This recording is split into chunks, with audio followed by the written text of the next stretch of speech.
GHMC commissioner Amrapali విధి నిర్వహణలో అలసత్వం వహించే అధికారులను ఎట్టి పరిస్థితుల్లోనూ ఉపేక్షించబోనని స్పష్టం చేశారు.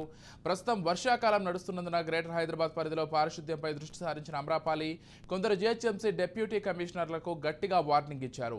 ఈ క్రమంలో ఆమె నలుగురు జీహెచ్ఎంసీ డిప్యూటీ కమిషనర్లకు షోకాస్ నోటీసులు జారీ చేసినట్లు తెలుస్తోంది. పారిశుద్ధ్యంపై సీరియస్గా దృష్టి పెట్టకపోతే పర్యవసానాలు తీవ్రంగా ఉంటాయని హెచ్చరించారు. బాధ్యులైన అధికారులు మూల్యం చెల్లించుకోవాల్సి ఉంటుందని అమ్రాపాలి స్పష్టం చేశారు. నగర పారిశుద్ధ్యం అంశంపై ఆమె నేడు జోనల్ కమిషనర్లతో టెలికాన్ఫరెన్స్ నిర్వహించారు. పారిశుద్ధ్య కార్మికులు సిబ్బంది నిర్ణీత సమయానికే విధులకు హాజరయ్యేలా చూడాలని, చెత్త కుండీ పాయింట్లు ఎలిమినేషన్ పై తగిన చర్యలు తీసుకోవాలని దిశానిర్దేశం చేశారు. జీహెచ్ఎంసీ పరిధిలోని ఏ చెరువులోకి మురుగునీరు చేరకుండా చర్యలు తీసుకోవాలని స్పష్టం చేశారు. చెరువుల చుట్టూ కంచెలు వేయాలని, ఇప్పటికే ఉన్న కంచెలు ఎంత దృఢంగా ఉన్నాయన్న అంశాన్ని పరిశీలించాలని సూచించారు.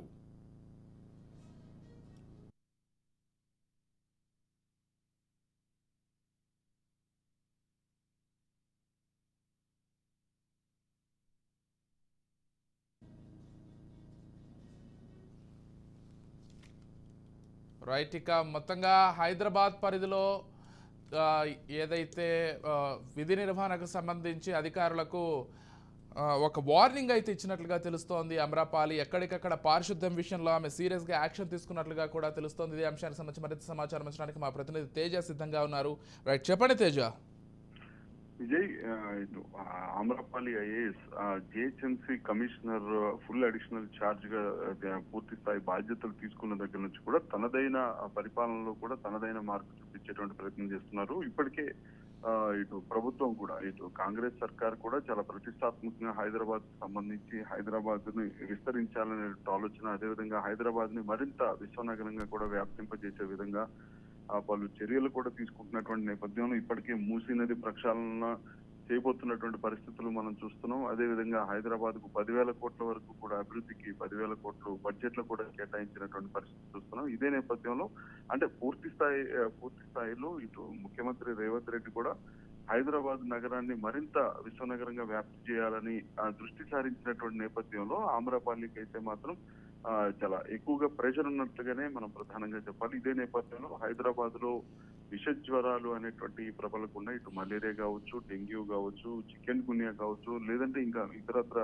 విష జ్వరాలు ఏవైతే ఉన్నాయో అవన్నీ కూడా ప్రబలకుండా ఉండే విధంగా కూడా, అదేవిధంగా క్లీన్ అండ్ గ్రీన్ సిటీగా ఉండే విధంగా ఎప్పటికప్పుడు హైదరాబాద్ నగరం పచ్చదనం ఉండే విధంగా చర్యలు తీసుకునే విధంగా కూడా ఇటు ఆమ్రపాలి ముందుకు వెళ్తున్నట్టుగానే తెలుస్తుంది. ఇదే నేపథ్యంలో పూర్తి స్థాయిలో ఎప్పటికప్పుడు కూడా ఇటు జోనల్ కమిషనర్లు, అడిషనల్ కమిషనర్లతో ఎప్పటికప్పుడు కమిషనర్ ఆమ్రపాలి అయితే టెలికాన్ఫరెన్స్ నిర్వహిస్తున్నారు. అదేవిధంగా అసలే ఇప్పుడు ప్రస్తుతం వర్షాలు పడుతున్నటువంటి నేపథ్యంలో అంటే ఇప్పటికే డెంగ్యూలో మొదటి స్థానంలో కూడా ఇటు దేశవ్యాప్తంగా కూడా మొదటి స్థానంలో కూడా తెలంగాణ రాష్ట్రం ఉన్న నేపథ్యం కనిపిస్తుంది. ఇక్కడ కూడా మరణాల రేట్లు కూడా ఎక్కువగా నమోదవుతున్నటువంటి నేపథ్యంలో పారిశుద్ధ్యం పైన మాత్రం పూర్తి స్థాయిలో ఆమ్రపాలి దృష్టి సారించారు.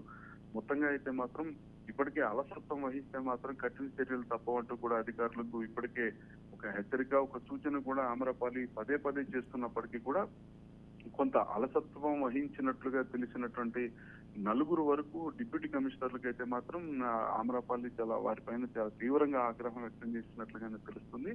మొత్తంగా వారికి షోకాజ్ నోటీస్ కూడా, అంటే పనుల్లో అలసత్వం వహిస్తున్నటువంటి నేపథ్యంలో వాళ్ళకి షోకాజ్ నోటీసులు కూడా ఇచ్చినటువంటి పరిస్థితిగానే కనపడింది. సో మొత్తంగా చూస్తే మాత్రం ఆమ్రపాలి అయితే మాత్రం పూర్తి స్థాయిలో హైదరాబాద్ ప్రత్యేకించి పారిశుద్ధ్యం పైన దృష్టి సారించారు. అదేవిధంగా ఇప్పటికే జిహెచ్ఎంసీ హీరోస్ పేరుతో కూడా, అంటే వాలంటీర్స్, సో ఈ వాలంటీర్స్ అంతా కూడా ఇంటింటికి వెళ్ళి పూర్తి స్థాయిలో కూడా అసలు ఏ విధంగా ఉండాలి, తడి చెత్తను ఎలా వాడాలి, పొడి చెత్తను ఎలా వాడాలి, ఇంటి పరిసరాలను ఏ విధంగా పరిశుభ్రంగా ఉంచుకోవాలి, నీళ్లు నిల్వ ఉంటాయి, ఎలాంటి పరిస్థితులు ఉంటాయి, అక్కడ ఉన్నటువంటి పరిసరాలను ఏ విధంగా పరిశుభ్రంగా ఉంచుకోవాలి, లేకపోతే ఎలాంటి పరిస్థితులు, ఎలాంటి ఇబ్బందికరమైన పరిస్థితులు ఏర్పడతాయి, ఎలాంటి అనారోగ్య సమస్యలు వస్తాయి అనేటువంటి అంశాలపైన పూర్తిగా కూడా వాలంటీర్లు ఇంటింటికి వెళ్ళి ఈ జిహెచ్ఎంసీ హీరోస్ పేరు మీద ఉన్నటువంటి వాలంటీర్స్ అయితే మాత్రం అందరికీ ఒక ఎక్స్ప్లెయిన్ చేసేటువంటి ప్రయత్నం చేస్తున్నారు, ఒక అవగాహన కల్పించేటువంటి ప్రయత్నం చేస్తున్నారు. సో మొత్తంగా ఇటు జిహెచ్ఎంసీ కమిషనర్ గా ఆమ్రపాలి పూర్తి స్థాయి ఛార్జీ తీసుకున్న దగ్గర నుంచి కూడా తనదైన మార్పు చూపిస్తూ కూడా